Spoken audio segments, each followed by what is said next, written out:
Hi, it's Heather from firststepreading.com. Today I'm going to show you one of these grips. I bought this at the Dollar Tree.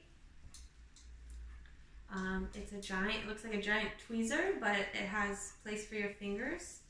And why it's good is because it helps you strengthen your small motor skills for holding pencils.